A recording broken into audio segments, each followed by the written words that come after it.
Episode 15. How to Influence Without Power. Hello, I'm Alexander von der Fellen, and this is the Next Gen Mentor Podcast.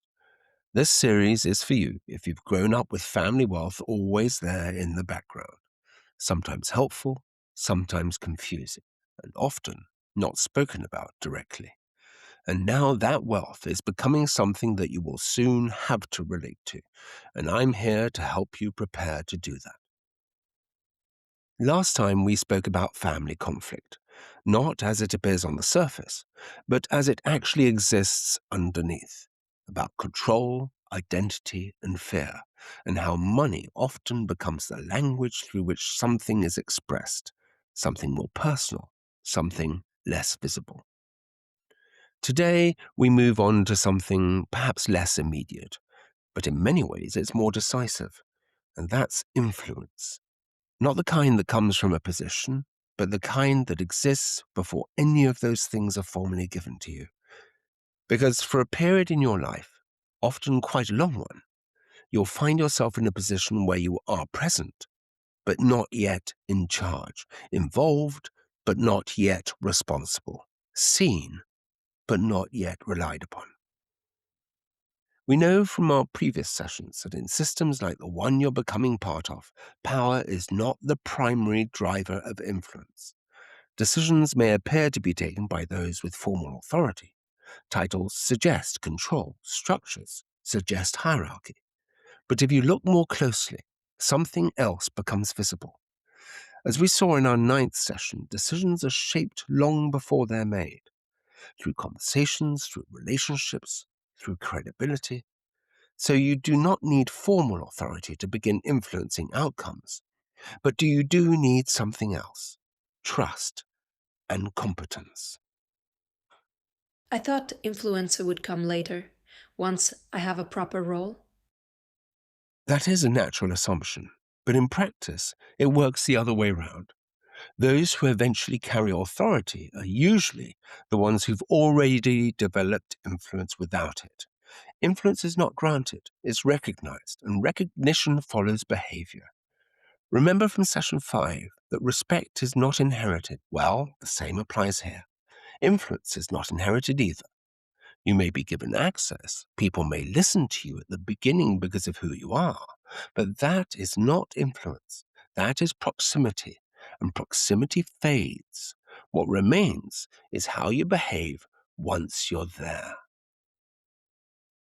3 things tend to be the foundations of influence. The first is attention, not just listening, real attention. Understanding what is being discussed, but also noticing what is not being said. You'll remember from our 3rd session that systems operate on 2 levels, a visible one and an invisible one. The visible level is the meeting, the agenda, the formal discussion. The invisible level is where influence really sits: relationships, history, trust, timing. If you only engage with the visible level, your contribution remains limited. But if you begin to notice the invisible one, something can change. You can start to see where decisions are really shaped, and that is where influence begins. I feel like I should be contributing more, but I'm not always sure when to speak. That brings us nicely to the second behavior, restraint. Restraint is not silence, it's control. Remember session 10? We discussed governance and how knowing when to speak matters as much as what you say. There's often a strong impulse at your stage to demonstrate that you belong, that you've earned your seat at the table, to show that you have something to say, and I totally understand that. But you've got to remember that contribution without context rarely creates influence. In fact, it does the opposite. People are not only listening to what you say, they're also listening for how you think.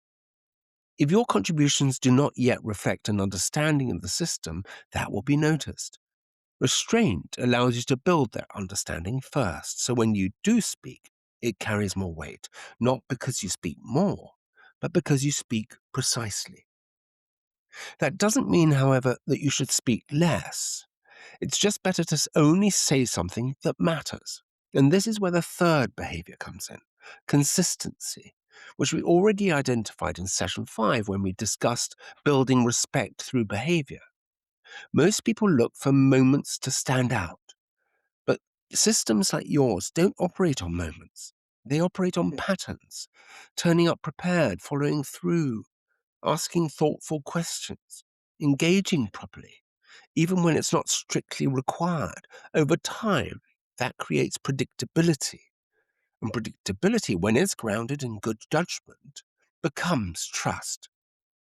What actually changes when people start to trust me? Well, at first, not much appears to change, but gradually people will begin to adjust to how they respond to you. They explain things more fully. They will ask for your view. They will include you earlier in conversations, not because they have to, but because your behavior has made it useful for them to do so. There's a progression here. At the beginning, you're included as a participant, but later, you're included as a contributor. Eventually, you're included as a reference point. And that progression does not just follow time, it follows behavior. Now, you could be feeling that you're just not ready yet, and that's perfectly common at your stage. And it often leads to hesitation. You may feel that you don't yet have enough experience, enough knowledge, certainty. But influence doesn't require certainty, it requires engagement. You're not expected to have all the answers, as I've mentioned various times before, but you are expected to be thinking, to be paying attention, to be forming a view, even if it's not yet fully developed. And often, the most valuable contribution you can make at this stage is not an answer. Remember, from session 9, that a single question can shift a decision. A precise question, one that exposes an assumption, one that slows a decision that's moving a bit too quickly, one that brings something into focus that has been overlooked. A well placed question can change the direction of a conversation. That is influence without authority. You will, of course, at times get it wrong. But influence is not built on being right every time. It's built on how you engage. Handled properly, even mistakes can strengthen your position because they show how you respond, whether you adjust, whether you take ownership of the mistake, whether you continue to engage. I've noticed that some people seem to influence everything, even without being in charge. Is that the same thing? Yes, influence is not always visible. It doesn't sit neatly in a structure. It often sits with those whose judgment is trusted. But not all influence is positive, as we saw in session 11, where we discussed how families can lose everything slowly. Some individuals shape decisions in ways that are not aligned with the long term interest of the system. They may avoid difficult conversations. They may prioritize convenience. So, your role is not just to build influence, it's to use it properly. Often that begins with simple actions: asking clarifying questions, introducing a different perspective without disrupting the process. Over time, that raises the standard of the conversation. And when the standard of the conversation improves, the quality of the decisions tends to follow. Now, at the beginning, you may feel slightly outside of the system. Then gradually, you begin to feel a part of it because your contribution has started to matter. Now, that's a different position, and it carries a different responsibility because once people begin to trust your judgment, they tend to rely on it. They expect you to engage, to contribute when it matters. And that expectation changes the dynamic again. You're no longer just building influence, you're now maintaining it. So if you take one thing from this, let it be this: you do not need authority to begin shaping outcomes, but you do need to be deliberate in how you engage. Influence is not something that arrives when you're ready. It's something that develops while you're still learning, and often without you even noticing it. As we saw in session 8, what you pay attention to over time shapes outcomes. There is a moment where this begins to matter more.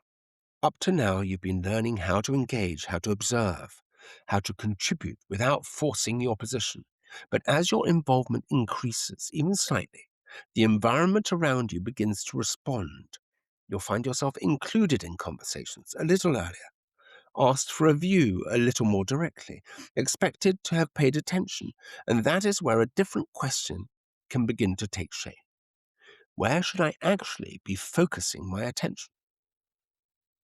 Because once you begin to influence, even in small ways, your attention starts to have an effect, and not everything deserves it equally. One of the more understandable mistakes to commit at this stage is to treat everything as equally important. Every meeting, every discussion, every decision. At first, this could feel responsible. You're present, you're engaged, you're trying to understand.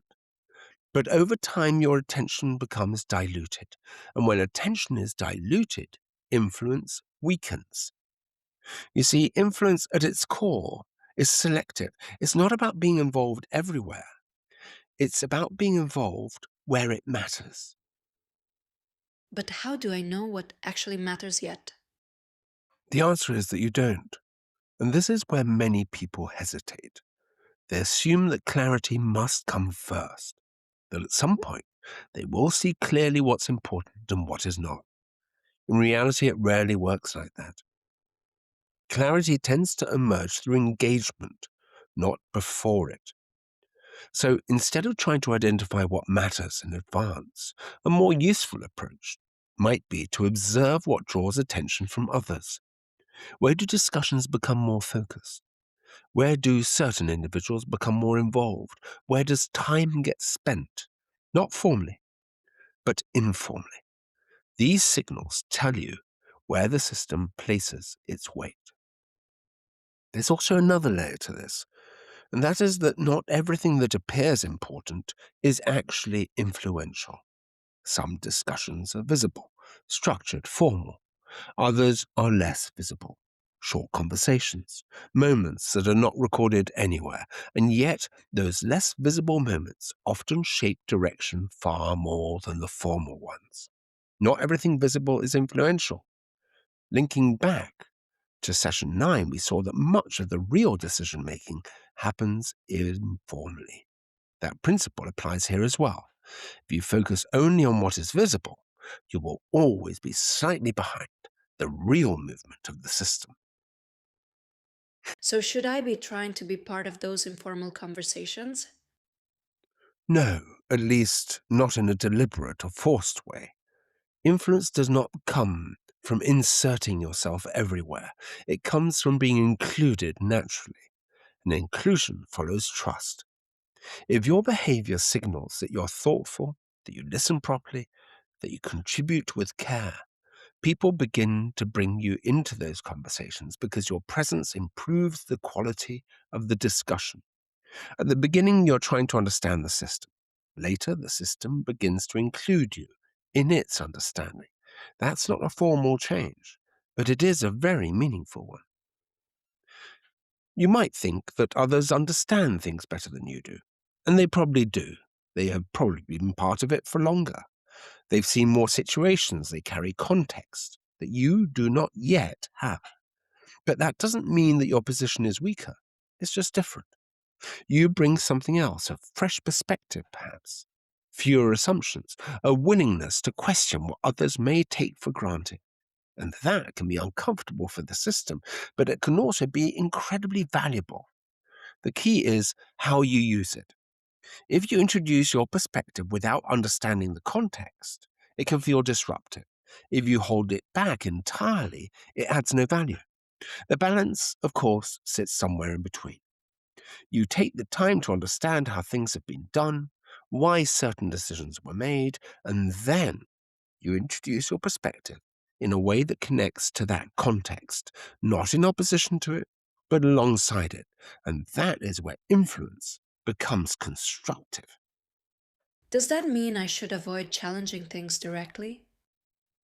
Well, not avoid as such, but definitely approach carefully. Direct challenge, particularly earlier on, can create resistance, not because your point lacks any kind of merit, but because it has not been connected to the system that it is entering. As we saw in session 14, systems carry history, and reactions are rarely about the present alone. They sit on top of prior decisions, prior disagreements, prior outcomes. If you challenge something without understanding the history, it can feel like you're dismissing more than just the current situation. So instead of challenging directly, begin with understanding. What led us to approach this way? What were the considerations at the time? They're not confrontational questions, but they do open the structure. And once the structure is visible, your contribution can become far more precise. There's also another aspect to this that becomes clearer over time. And that is that influence is not only about what you say, it's also about what you reinforce. Let me explain. Every system has patterns. Some of those patterns are effective, others less so. And through your behavior, you begin to reinforce one or the other. If you consistently avoid difficult questions, you reinforce avoidance. If you accept assumptions without examining them, you reinforce passivity. If you engage thoughtfully, ask when something is unclear and remain consistent in how you approach decisions, you reinforce clarity. And over time, that shapes the entire system. I'm not talking about huge things, I'm talking about small actions here. Large interventions are rare, and when they do happen, they're usually the result of many smaller things that have already been formed. It's the repeated behavior that creates influence. There's also something else that becomes more demanding at this stage. You begin to see more of the structure, more of the dynamics, more of the gaps. And with that, there is a temptation to try to fix things, to improve processes, to introduce clarity, to correct what appears inefficient. And that instinct is entirely understandable. But it needs to be managed because influence is not the same as control. You can shape direction, you can improve conversations, but you are not yet responsible for redesigning the system. Trying to do so too early can create friction that limits your ability to influence at all.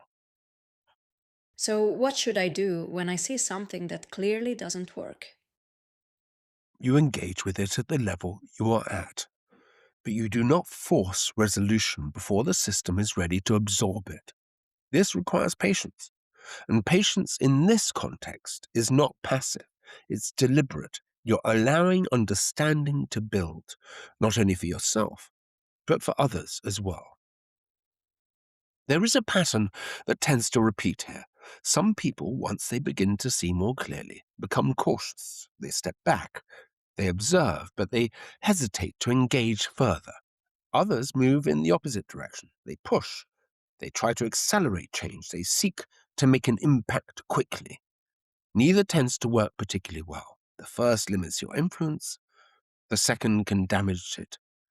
The balance, again, sits in between. As we saw in the very first session, passivity within a system gradually reduces your role.